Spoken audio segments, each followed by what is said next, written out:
Да, есть военные миссии на Украине, британские, канадские, они вообще известны. В основном эта подготовка касалась тактической подготовки на уровне оборонительной тактики, там, до отделения там, включительно. Вот. Тактическая медицина, процесс планирования какой-то деятельности. Да и, пожалуй, все. Вот. То есть такого, скажем так, глобального чего-то не было. Когда я принимал бригаду, тоже у них пытался уточнить, но вот они говорят, вот мы хотим, скажем так, послужить. Для меня мотивы этих людей удивительны, честно говоря. Я им говорю, ну для чего смысл? Вы не можете заработать где-то? Они говорят, нет, ну вот мы как искатели приключений. Мы крайние боеприпасы раздали где-то в районе 7-8 апреля подразделения наши. То есть на тот момент уже боеприпасов не было, по крайней мере, на складе. И они были уже розданы в подразделение. Не знаю. Все боеприпасы были выданы на тот момент.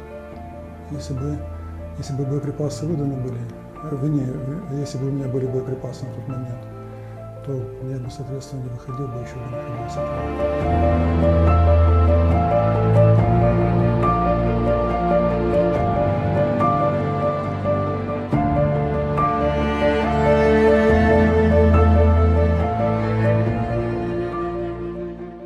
Komandan Ukraina yang ditangkap Rusia sebut Kiev berbohong agar pasukan tetap bertempur di Mariupol. Komandan Brigade Infanteri Angkatan Laut ke-36 Ukraina, Kolonel Vladimir Baranyuk yang telah ditangkap pasukan Rusia mengatakan Kiev berbohong terkait pengepungan di Mariupol.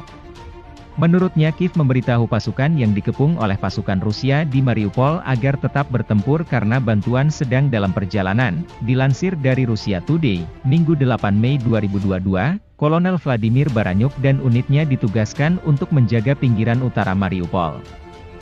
Kota pelabuhan strategis di tenggara Ukraina, di tengah operasi militer Rusia di negara itu, dia bahkan dianugerahi penghargaan pahlawan Ukraina untuk keberanian dan tindakan efektifnya dalam memukul mundur serangan musuh, dengan Kiev menegaskan bahwa kolonel dan pembela Mariupol lainnya tidak akan pernah menyerah.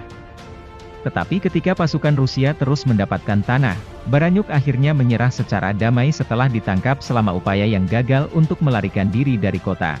Dia ditangkap bersembunyi di ladang bersama dengan sejumlah anak buahnya beberapa kilometer di utara Mariupol. Komandan Marinir sekarang mengatakan bahwa pemerintah Ukraina berbohong kepadanya dan pasukannya agar mereka tetap berperang. Kiev mengatakan kepada kami untuk bertahan, bahwa unit yang akan mengangkat blokade akan datang, mereka akan segera berada di sini. Kami dijanjikan bantuan tertentu. Secara alami, bantuan ini tidak datang, dan ini mendorong kami untuk keluar. Itu menyakitkan bagi pasukan ketika mereka menyadari bahwa mereka telah ditinggalkan untuk mati, tetapi semua orang termasuk saya memahaminya. Kata Kolonel Vladimir Baranyuk menjelaskan keputusannya untuk melarikan diri sebagaimana dilansir Russian Today. Janji itu dibuat meskipun penasihat Presiden Ukraina Volodymyr Zelensky, Alexei Arestovich, secara terbuka mengakui dalam wawancara bahwa Kiev tidak akan dapat menyelamatkan pasukannya di Mariupol. Mariupol telah menyaksikan pertempuran terberat selama konflik yang sedang berlangsung antara Rusia dan Ukraina. Kota, yang mengalami kehancuran besar, sekarang hampir seluruhnya dikendalikan oleh pasukan Rusia, dengan pabrik baja Azovstal tetap menjadi kantong terakhir perlawanan Ukraina. Prajurit dan pejuang nasionalis Kiev dari Batalion Azov yang terkenal kejam, yang bersembunyi di situs besar itu, telah diberi banyak kesempatan untuk meletakkan senjata mereka oleh Rusia, tetapi menolak semuanya. Moskow telah mengatakan bahwa mereka yang berada di dalam pabrik ingin menyerah, tetapi tidak dapat melakukannya karena keengganan Kiev untuk memberikan perintah yang relevan. Rusia menyerang negara tetangganya menyusul kegagalan Ukraina untuk menerapkan ketentuan perjanjian Minsk, yang ditandatangani pada 2014, dan pengakuan akhirnya Moskow atas Republik Donbas, Donetsk dan Lugansk. Protokol Minsk yang ditengahi Jerman dan Perancis dirancang untuk memberikan status khusus kepada daerah-daerah yang memisahkan diri di dalam negara Ukraina.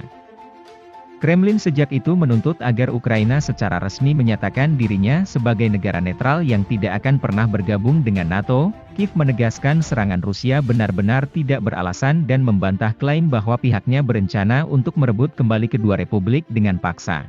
Komandan Brigade Infanteri Angkatan Laut ke-36 Ukraina, Kolonel Vladimir Baranyuk tak berdaya menghadapi gempuran tentara Rusia di Mariupol.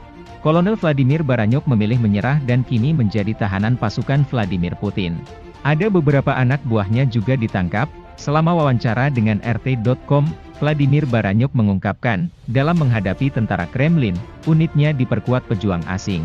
Baranyuk menjelaskan, undang-undang Ukraina memungkinkan warga dari negara lain untuk bergabung dengan angkatan bersenjatanya. Baranyuk menjelaskan, undang-undang Ukraina memungkinkan warga dari negara lain untuk bergabung dengan angkatan bersenjatanya, setidaknya 2 pasukan asing, mereka menandatangani kontrak resmi dan melayani. Mereka bertempur saat konflik Rusia-Ukraina meletus, keduanya dari Inggris Raya berada di bawah komandonya. Yang satu dipanggil Aiden, saya tidak ingat nama yang satunya, nama belakang yang sangat pendek, ucapnya. Komandan dapat merujuk pada warga negara Inggris Aiden Aslin dan Sean Pinner, yang ditangkap di kota Mariupol pada bulan April. Menurut Baranyuk, orang asing mulai berdatangan di Ukraina dengan tujuan mendaftar di militernya sebelum 2018, ketika saya mengambil alih komando brigade, saya mencoba bertanya kepada mereka, mengapa? Mereka berkata bahwa mereka ingin, ya, untuk melayani.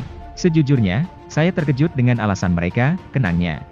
Staf Komando Senior Brigade Marinir ke-36 Angkatan Bersenjata Ukraina, Kolonel Dmitry Kormiankov, menyerah setelah mencoba meninggalkan wilayah pabrik baja di Azovstal, Mariupol, Donbas, Ukraina Timur. Rossiyskaya Gazeta, pada Minggu, 8 Mei 2022 melaporkan, Dmitry Kormiankov dibuktikan video dengan kesaksian mereka, didistribusikan oleh militer Rusia. Kami melihat literatur Nazi, gambar, bendera Nazi di markas besar Azov. Kasus kriminal terhadap militan dari formasi nasional ini sedang diselidiki di Federasi Rusia. Saya tidak tertarik pada literatur yang berbicara tentang Nazisme dan simbol fasis. Ini tidak menarik bagi saya, kata Kepala Staf Brigade, Kolonel Dmitry Kormiankov. Dmitry Kormiankov mengatakan Batalion Nasional Azov kehilangan tempat, yang menyebabkan marinir menderita kerugian besar. Kormiankov mengatakan nenek moyangnya bertempur dalam perang patriotik hebat sebagai partisan di hutan Bryansk. Saya tidak tahu apa yang akan mereka katakan, mungkin mereka akan sangat terkejut dengan apa yang terjadi di wilayah Ukraina. Kata Dmitry Kormiankov, Komandan Brigade, Kolonel Vladimir Baranyuk, pada gilirannya, mengatakan dia adalah lawan kategoris dari semua jenis momen Nazi. Ini bukan rekan saya karena takdir ternyata mereka bertetangga pada saat itu. Baik di kanan dan di kiri saya adalah unit Batalion Azov, kata Dmitry Kormiankov.